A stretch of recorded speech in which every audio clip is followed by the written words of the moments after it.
Hello, my friends, relatives, and members of my community. Um, so today we're doing so many projects.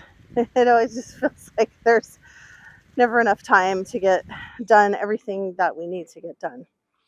But we're focusing on still building out raised beds for some of our annual crops because the ground here is heavy clay and it's very, very wet.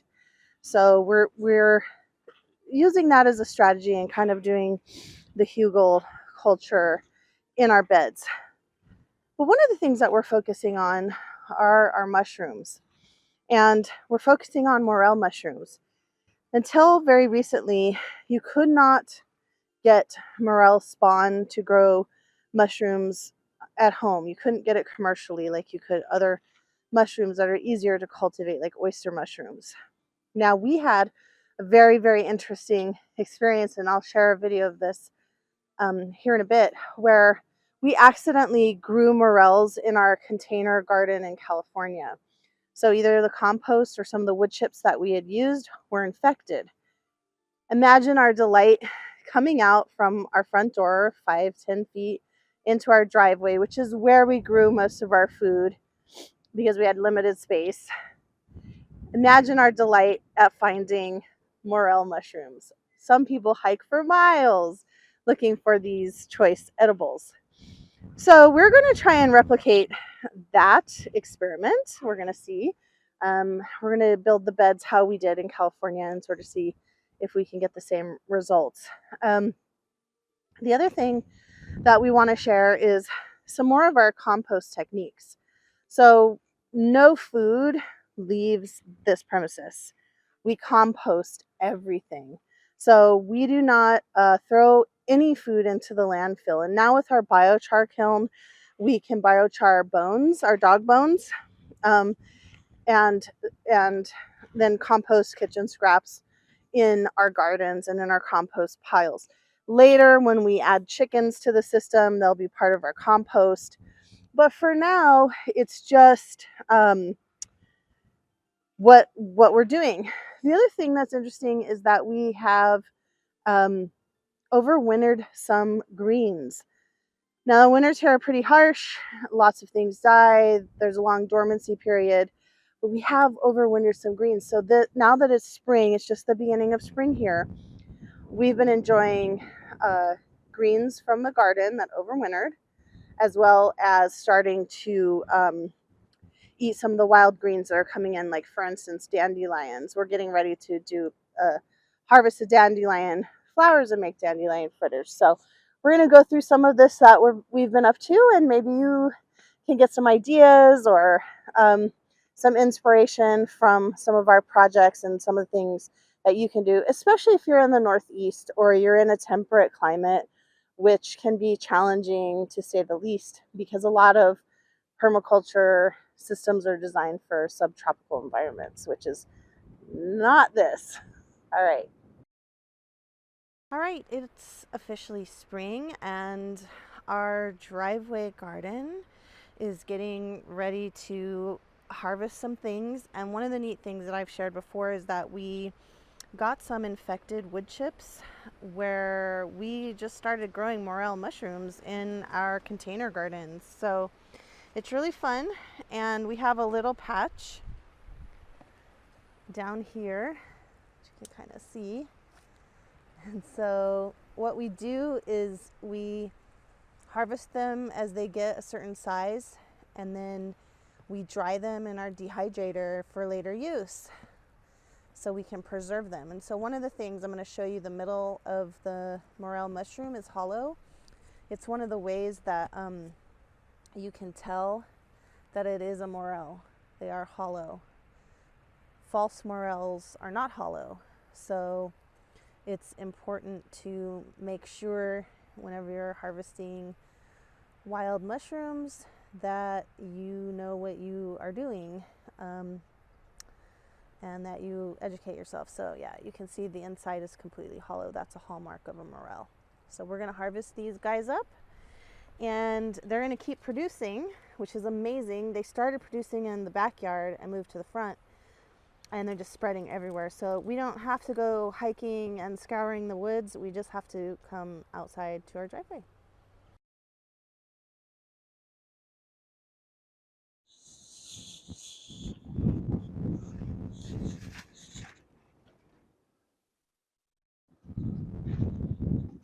Hey everyone.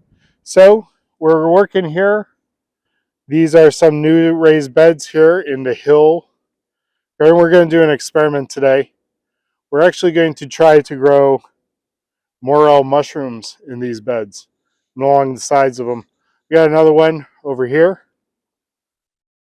We're going to be putting in even more. This is just the beginning. It's an experiment. We have successfully grown morel mushrooms previously. I'll show you some shots of those. We did them in grow bags before. Those were accidental. This time we're trying to be intentional. First thing we're going to do is we're going to add in some of our charcoal, create a biochar habitat. Next thing we're going to do is we're going to grab a bunch of shredded cardboard. This is what I did before. I put a bunch of shredded cardboard into grow bags. I was not expecting to get morels for sure, but their spawn seemed to be in the wood chips that I also added to the grow bags. And we ended up with huge morel harvests. And this time, we're going to see if we can kind of copy this.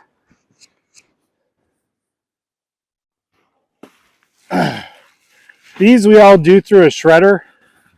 You got a shredder that does, I think, what is it, baby? 19 sheets of paper at a time. It's also made for cardboard. It's called We can put or Samurai. I can't remember. Yeah, we can put a link in the notes. Yeah. If people are interested. So we're gonna put down a layer of this. And I've got some morel spawn. This is from Field and Forest Products. No affiliation. They're not sponsoring us. I just like their stuff. They got neat things that we've not tried before. This is Morchella. It's Rubenense. I think that's how you pronounce it. I might be off with that. It's the wood chip morel. We used to call it the blushing morel. They get kind of a red tint on them, which is very pretty. They're tasty. Not as tasty as some of the wild morels you'd find around in this area. We have black and yellow morels that grow naturally out here, usually around the elm trees and the ash, and the black walnuts and the tulip trees or the yellow poplars. But hey, if we can spawn our own and get ourselves another thing of mushrooms being cultivated, well, that's a wonderful thing for us. I'm going to go and water these in pretty well.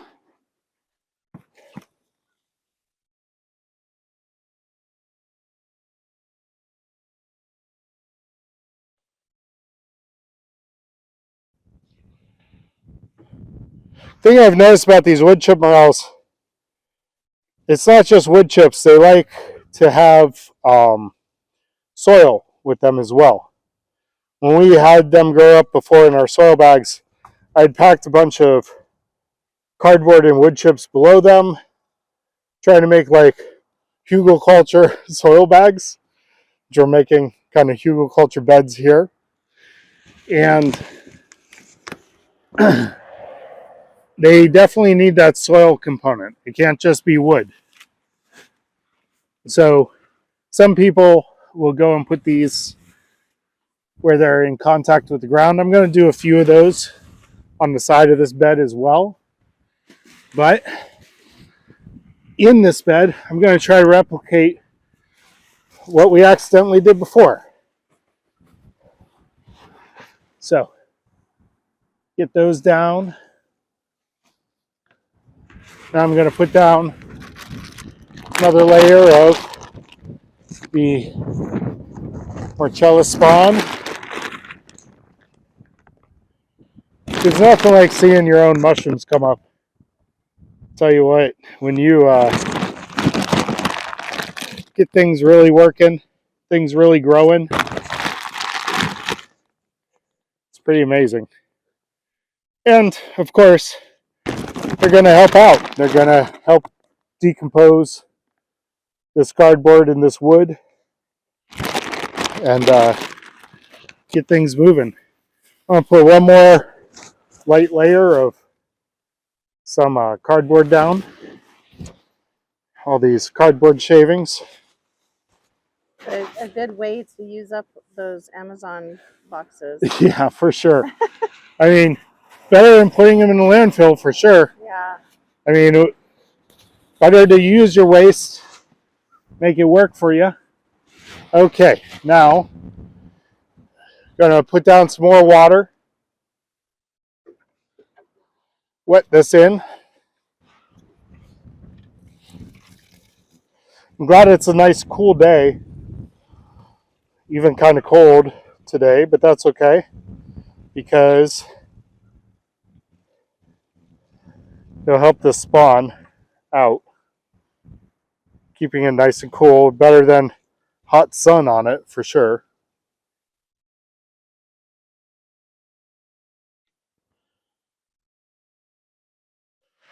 We got some of that. Now I'm going to start layering it in with some of this soil. So, well, we're filling this in with soil. When I was looking at this soil earlier, we actually saw some oyster mushrooms pinning into here. So we'll see which particular mycelium went out. Is it going to be oysters? Is it going to be morels? I'm hoping it's morels. I already have a number of other oyster mushroom beds. But nature will figure out what nature wants. That's fine. As long as things are building soil, breaking down, decomposing, creating life, that's what we're looking for.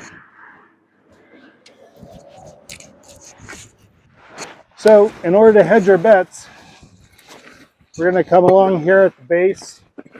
I have some cardboard laid down. You see it ripped up right there. And I'm going to take, this is against the ground, of course. I'm going to take the last of our spawn. Now we're going to crumple it down along the base here of the bed. I guess that's really like mushroom hedging bets, right? So anyways, we'll put that in. And then since that's already in contact with the soil, we're gonna just go and kind of push in our wood chips up over all that, kind of build that in. A little bit of soil I dropped, and we'll see. Maybe we're eventually, you see this orchard here? You see this orchard here? All of this grass. We're going to go and fill this in within the next month with wood chips. What I'm hoping is as the trees go and they start shading the area, that we're able to get this morel spawn to spread. And eventually we'll have a bunch of the wood chip morel. They're also called blushing morels because they've got these red tints to them all throughout this area. And that'd be pretty cool to me. So now we're just going to take a little peek at some of our composting methods that we do here, and that is composting in our garden beds or soil bags, and then the solar digester green cone. Composting in soil bags or buckets or like bins or beds is something you can do even if you have a small space. We did it in our driveway garden in California, and then if you have a little bit more space, you can use a solar digester. So we'll just take a look at those two things really quick. One of the things I love to do is the compost in place. So I've got this soil bag here, and I've been tossing in a bunch of different old tomato stalks, and I'm also grabbing some of this wood chip here. This is sort of aged. Be fine. It's mixed with a bunch of vine cap spawn, so King Stropharia, and I'm just going to make a layer of this to get in there. Fill this up a little ways. One of the reasons I love to compost in place is I don't have to acquire topsoil. I can just use, oh look here, what's that? It's a millipede. Leave him over to the side. And so then I can just let it all rot down and turn it into soil. Let's go get our compost. So here I've got my compost pail, some additional scraps from food. We're adding them to the top of this. Because this is so large, I think I'm even going to go and toss in another thing of compost, kitchen waste, once we build it up. We don't send any kitchen waste or any food stuff, spoiled or otherwise, to the landfill. We go and compost everything with various different systems. We'll talk about the different systems as we go. So I added some of the charcoal that we have on hand that will be turned into biochar as this rots down through natural processes. Next, I've got some aged wood chips. So I'm going to go and add a layer of that. That's like my browns and my greens, basically. And I also find that helps cut down on predation by raccoons and other things. We'll add another layer of compost to this definitely, and then we'll add a layer of soil. And we'll let this break down. This year, we might plant squash in it. They seem to like to feed off of decaying matter and grow really well. So maybe we'll put a winter squash in here, or a summer squash. And then, because that's all breaking down in there, I could have it used, I could dump it out and use it as a compost for the top of the beds over here. I could just continue to grow in this bag. This is right next to this sweet cherry. So this year, one of my big projects is to go here in this orchard space and turn it into a permaculture orchard. There'll be a bunch of nitrogen fixers and bushes and other things filled in. And we've already got some buds here on this umi plum. They're full flowers. That's pretty nice. Like that. I think this tree is big enough that we can have it. If it sets any plums, I think we could take them. Hopefully we don't get a late frost that kills them. This one looks like it's got a little frost damage. Hard to see on the camera. Anyways, yeah.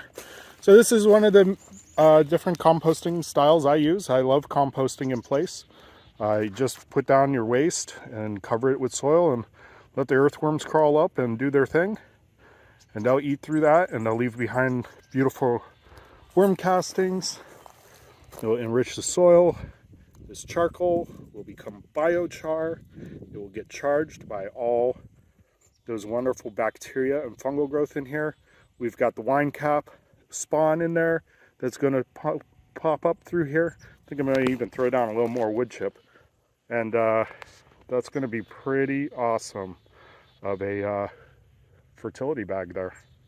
Okay, just coming out the mudroom past our herb garden, and we're gonna go up the hill here to our green cone. Okay, we have arrived at the green cone. We keep a rock on top because sometimes the wind can blow it open, but yeah, just a lock of sorts. So we open it up, and it's really gross. It's really gross down in there. What you do, you take any of your meat products and you just dump them down in there. Very, very gross, very disgusting. Close it back up. And what it does is, this is a solar digester. So it takes the sun's rays. It works much better in the summer, but it works in the winter too. And it breaks down the meat and fat and bones of your compost. And then surrounding it all around, this is a winter video, so it's not as fabulous as it will be, are rose bushes. And at the bottom of the green cone is like a big basket. So their roots will go in there, and roses are heavy feeders. So eventually the roses will build up and grow up, and you won't see the cone, and they will get lots of nutrients and make some of the most amazing roses you've ever seen. And we have herbs sprinkled around here too. So nothing goes into the landfill, and we feed and nourish our land and our plants.